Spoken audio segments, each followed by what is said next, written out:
something that all of us have in common, especially men, some women as well, but there's often an overlooked component in our pursuit of success, and that is autonomy. Autonomy. There's something about most of us, not all of us, but most of us, that we want to be self-governing. And for many, the definition of success is I get to do what I want to do, and I get to do it when I want to do it. And there are a few things that fuel this besides pride. Most of the people that we look up to appear to be autonomous. The corporate heroes, celebrities, athletic heroes, they all appear to be autonomous. Even the people that we look up to in the neighborhood, the OGs in the neighborhood, appear to be autonomous. But for you, there might be something else. Maybe it was the way that you grew up. Maybe you grew up in an environment where money was an issue. And for you, autonomy is not a nice to have, but autonomy is a must have. You say that you never, and that was me, that was my thing. I grew up poor, and I said, I never want my children to grow up poor and experience some of the things that I went through growing up poor. But a lot of the things that we went through growing up poor is what contributed to the people that we are today. It contributed to our success, right? And woven into all of that is the assumption that I can handle it.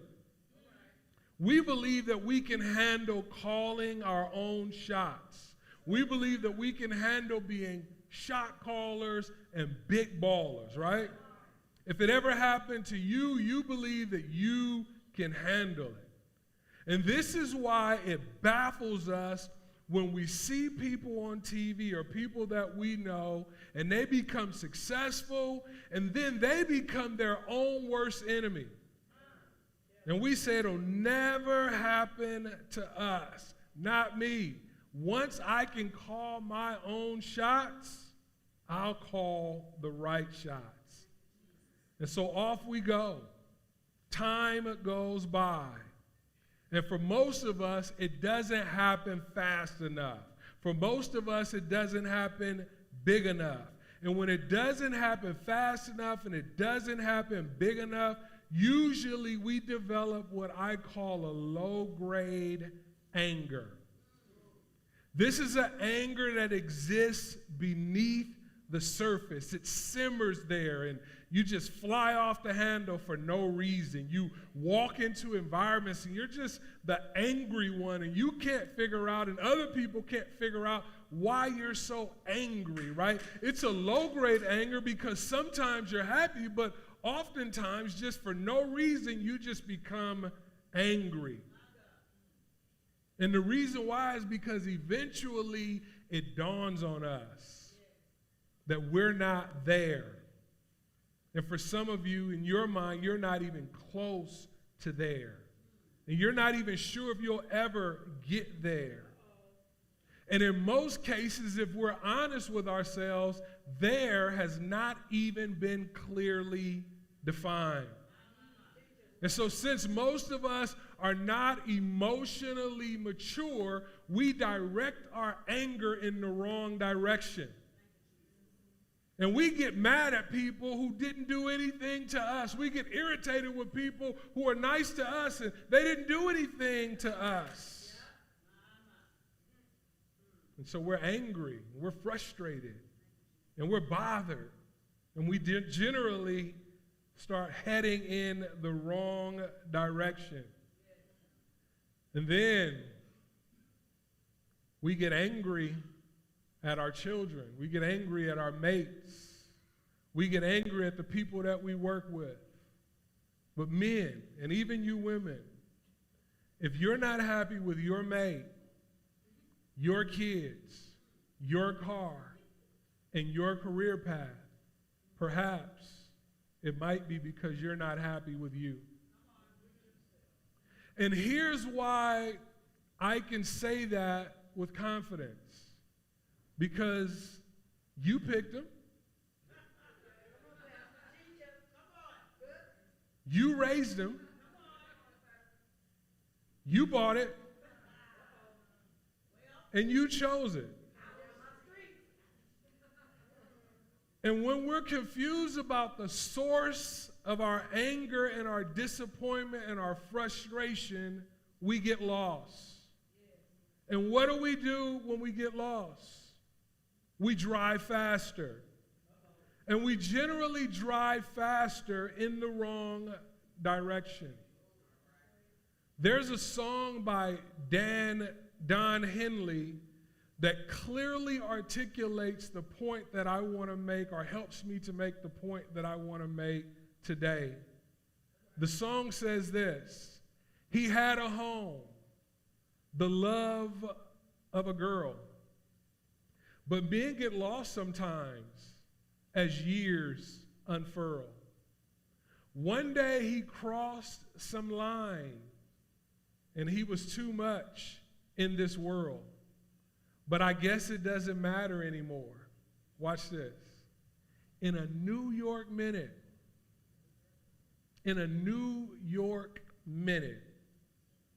everything changed. In a New York minute, things can get pretty strange. We've all seen it. Some of us have experienced it.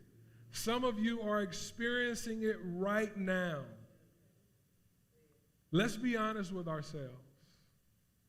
There's a very thin line between being free as you could possibly be in prison. There's a very fine line between being free as you could possibly be and an addiction. Finding yourself in a hole that you can't get yourself out of. There's a very fine line between free as you can possibly be and destroying your life and losing everything. The quest for power, which is autonomy, the quest for power is dangerous. It's an appetite that cannot be fully and finally satisfied. And you know what happens when you feed an appetite. It doesn't go away. It just grows stronger. The more you get, the more you want. The more power we get, the more power we want. And power is intoxicating. And intoxicated people don't make good decisions. Intoxicated people don't listen. And success makes it even worse.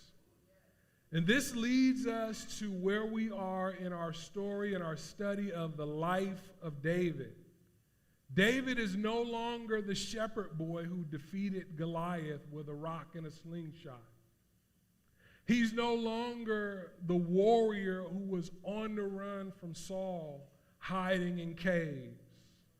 Last week we saw that David was still a man that recognized wisdom, and he heard the wisdom of Abigail, and he responded appropriately, but David almost crossed the line, and so we can see that David is beginning to lose his way. And so we're looking at King David, and we're trying to draw some parallels from King David to our own lives.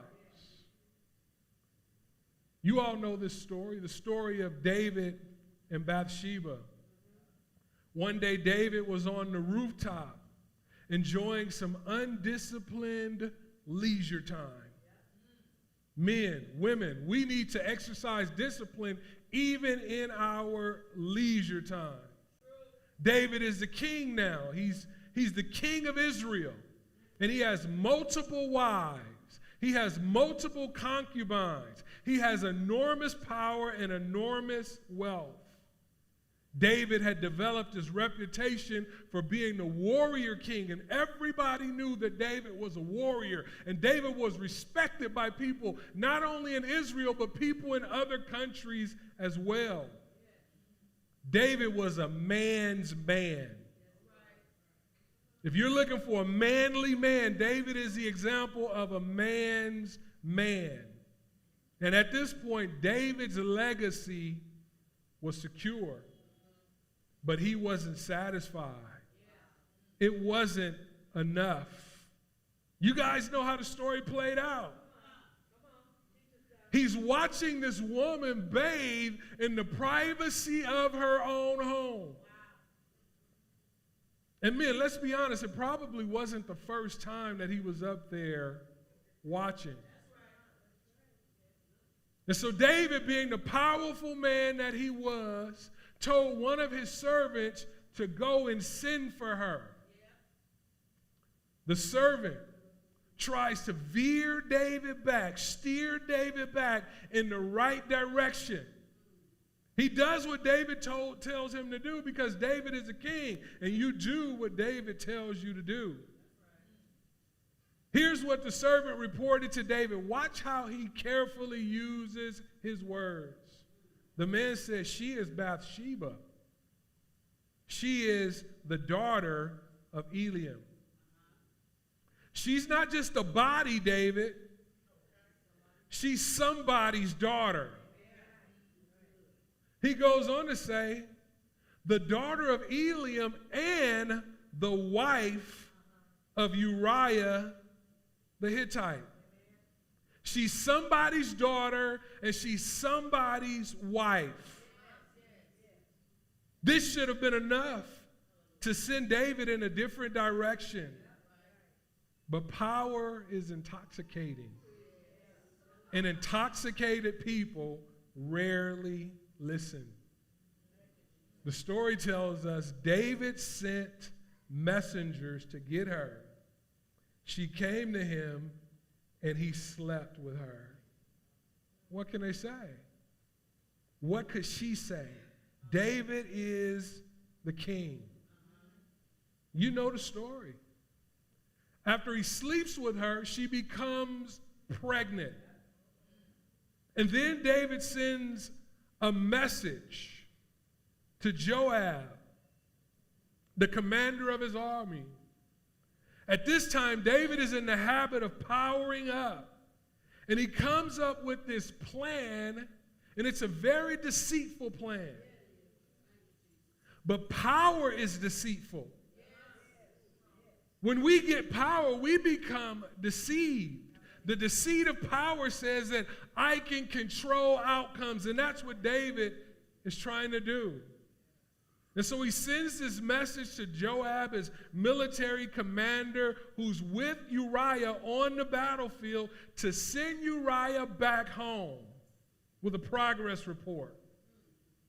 When Uriah finishes giving the progress report to David, David encourages Uriah to go home so that he can sleep with his wife. David is trying to pin this baby, which is his baby, on Uriah. And Bathsheba is expecting him. At this point, David is speaking. He's thinking that his plan is working. He's thinking that he has a master plan, that this thing is just getting ready to unfold exactly the way that he wants it to unfold, because he thinks that he can control outcomes. And that's what happens when we get a little bit of power. We think that we can control outcomes. But Uriah, he didn't go home. Uriah is a man of integrity. He slept with the rest of the soldiers outside of the king's palace. And then David sends for Uriah. And he says, haven't you just come home from a military campaign? Why didn't you go home?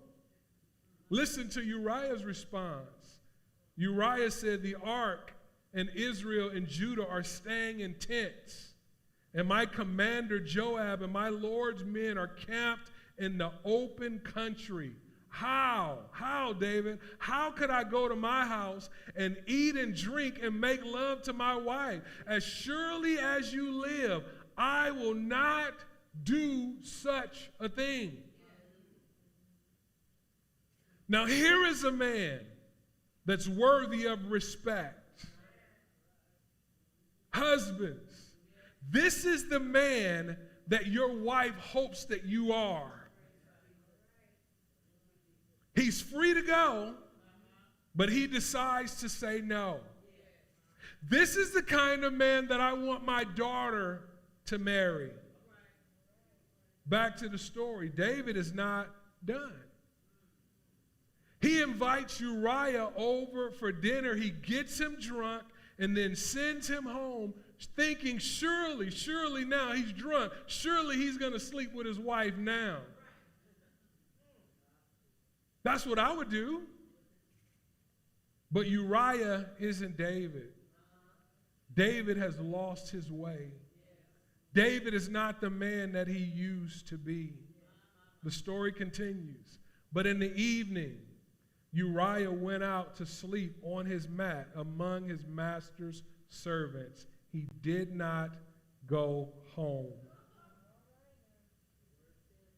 This is for everybody. When your kids tell the story of your life, what story do you want them to tell? We've all been at funerals, and we see people stand up and they speak of the deceased. And when we know the deceased, sometimes we're like, you're lying. That's not him. That wasn't her. You're just trying to make the family feel good. When your wife, when your girlfriend, when your boyfriend, when your brothers, when your sisters tell your story, what story do you want them to tell? We write our story with each decision. Every decision, some are big, some are small, is writing the story of our lives. And every decision becomes a permanent part of our story. Like Uriah, we will be unable someday to save our lives, but we can preserve our legacy, and that's what Uriah did, and ensure that we have a story worth telling. Now, eventually, David realizes that this plan is not working. David is lost. And what do lost people do? They drive faster, but they generally drive faster in the wrong direction. David resorts to behavior that in his pre-king years he would have condemned. David resorts to behavior that most of us, most people in the world would condemn. The story continues. In the morning, David wrote a letter to Joab and sent it with Uriah. His death sentence is in his pocket. In it he writes, look at this, King David, the same one who confronted people who wanted to kill King Saul, the same people, the same David that killed people who tried to kill King Saul. Look at what David does. Put Uriah out in front where the fighting is fiercest. Then withdraw from him so that he will be struck down and die. What can Joab do? David is the king.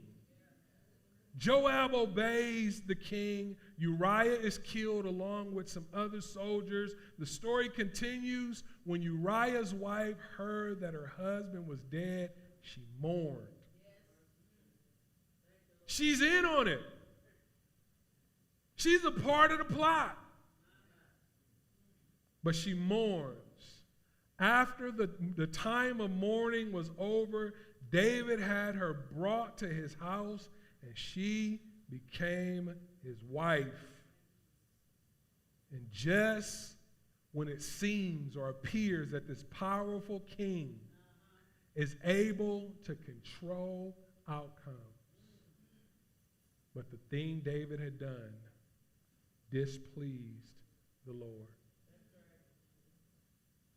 The thing David had done displeased the Lord. He was able to manipulate people. He was able to somewhat control outcomes. He was able to have this man killed. And it seems like his plan is working, but this thing that David did displeased the Lord. What is done in darkness will eventually make its way to light. There are no secrets when somebody knows. Eventually the scandal will be brought to light. And it'll end up costing you your wife. It'll end up costing you your health. It'll end up costing you your life. The thing that he did displeased the Lord. This is what I want you to get right here. I need you to grasp this. This is so important. Every sin comes prepackaged with consequences. Every sin. We're not getting away with it. The consequences doesn't always come right away. But the judgment, in a moment, in a New York minute, the consequences are on their way. And this wasn't just any sin. This was a sexual sin. The Bible calls this sexual immorality. Sexual sin is not like any other sin. See, some people teach that all sin are, you sin, I sin, all sin are the same. No, sexual sin is not like any other sin. Because when you sin sexually, you sin against your very own body. It's in the Bible. The Bible says flee from sexual immorality. Don't play with it. Don't try to manipulate the situation. Don't dibble and dabble with it. The Bible says flee from sexual immorality. Why do you say this, Paul? Paul says all other sins a person commits are outside of the body.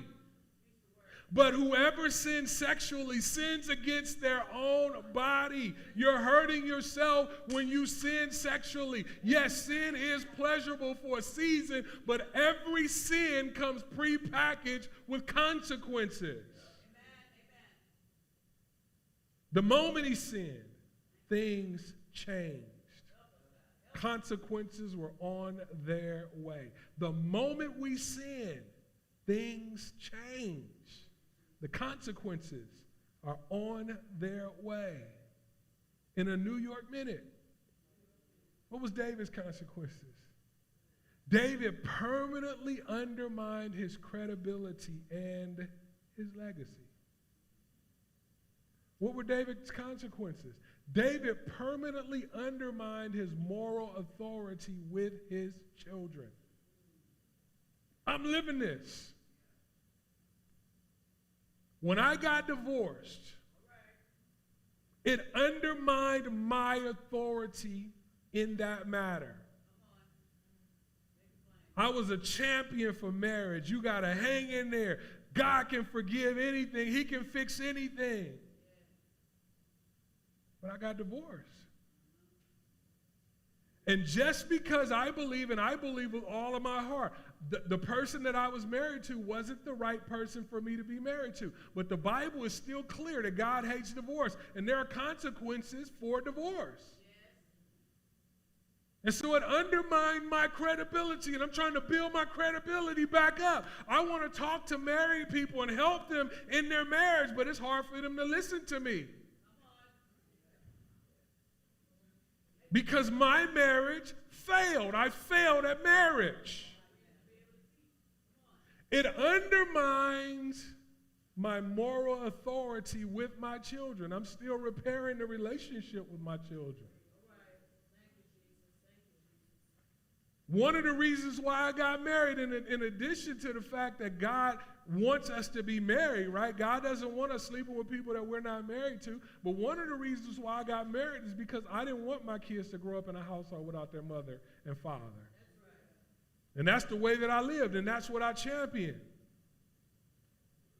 And I remember seeing a screenshot of my son saying that my dad was my hero. I don't understand why he did what he did. That broke my heart. But every sin comes prepackaged with consequences. You cannot avoid the consequences. The consequences are on their way. David's affair didn't cost him the crown, but it cost him his children. In a New York minute, everything changed. In a New York minute, things got strange. But David's New York minute, that wasn't where it began. It didn't happen right there. There's always a backstory. There's always a backstory. And the backstory of David's New York minute story, I didn't tell you guys. I left it out. I skipped that part. It says, in the springtime, at the time when kings go off to war. What was David? David was a king. It says David sent Joab. You see that? In the springtime, when the weather is good, kings go out to battle, David sent Joab. You see what happens when we get power? We stop doing the things that we're supposed to do, and we just start calling shots. We'd rather tell people what to do than show people how to do it. This is the story. This is the backstory of David's story. In the springtime, when kings go out to battle, David sent Joab with the king's men and the Israelite army. David was supposed to be on the battlefield, but David remained in Jerusalem. Are you guys with me? We never get to a point where we can put our sword down. We should always be suited up for battle. Where does this mentality come that I already put in my work? That's a hood mentality. This is a leadership lesson. Leaders lead by example. People won't respect you just telling them what to do if you're not willing to show them how to do it. David got in trouble when he isolated himself from all accountability. There has to be accountability at every level. This is so important. And this right here just really hit home with me. I mean, I got on the phone and I started reaching out to people. We all need accountability. If you don't have accountability in place, people who don't need anything from you having access to you, you're going to fail. You're going to become intoxicated by your power. And this is you as a parent. This is you on the job when you get a promotion. This is you in the church. There needs to be accountability at every level. Autonomy is a myth. Autonomy is a trap. Autonomy is an unworthy goal. God's answer for autonomy is accountability. You need to be accountable to somebody. This is why I'm a champion for life groups. We have life groups that meet online, and we have life groups that meet in person. We have a group that meets here on Sunday mornings for Sunday school. You need accountability. You need to attach yourself to a group of people who are going in the same direction as you, and you need to give them permission to speak truth into your life.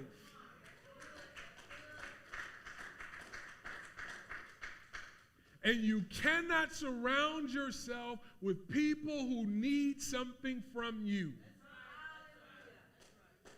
You need to have somebody in your life that does not need something from you, that can speak God's truth into your life, and you need to be willing to listen.